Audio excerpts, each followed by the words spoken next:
Republican Senator Tom Cotton, who joins us from Gentry, Arkansas. Sir, it's great to have you with us. I know you are supportive of this.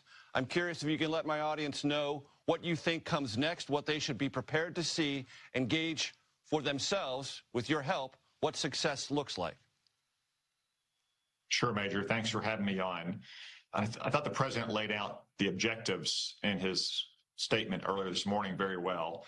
First, Iran's nuclear ambitions continue. They've tried to resurrect their nuclear program after last summer's strikes. Second, Iran has a vast missile arsenal, thousands of missiles at their disposal that can target our troops in the region and in the Indian Ocean and in Europe, and they're working on missiles that can strike us here in the United States. We have to destroy that arsenal and the manufacturing capacity to replace it. And third, Iran is the world's worst sponsor of state terrorism. We have to also dismantle their terror support network to keep Americans safe. Those are three key objectives.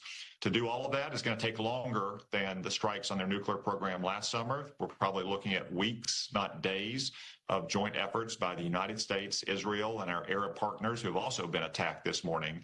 But the upshot of it will be, after 47 years of waging war against the United States and the civilized world, the Ayatollahs are finally going to face justice. There is a long history of covert action within Iran from Israel. Do you believe there is U.S. covert presence inside Iran, and with the two, a possibility of engineering something on the ground that could expedite regime change? Major, I can't comment on covert action by either the United States or Israel. Obviously, we've built up massive military power, though, that's clear to the whole world to see and Iran to see. That right now is what's doing the job to help destroy Iran's missile arsenal and its resurrected nuclear ambitions and dismantle its terror network. I've been talking to people all week about this, Senator Cotton, and there is a consensus that Iran has never been weaker through its diminished capacity to affect its proxies, weaker economically, weaker domestically. So is it not true that, yes, there is a threat, but the reason perhaps to act now is because it is weaker than it ever has been, so it's not necessarily an immediate security threat to the United States, but it might be more easier to topple than ever before? Well, Major, there's no question that Iran is at one of its weakest points since the revolution in 1979.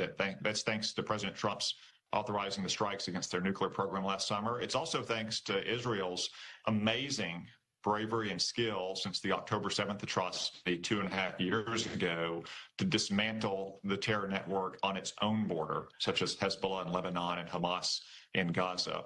But the threat from their missiles in particular genuinely is imminent. As I said, they have thousands and thousands of missiles. That's what they're using to attack us, our Arab friends in Israel today. They have many more missiles than we have missile defenses, and the balance only gets worse every single month.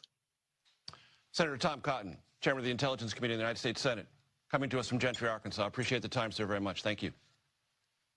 Thank you.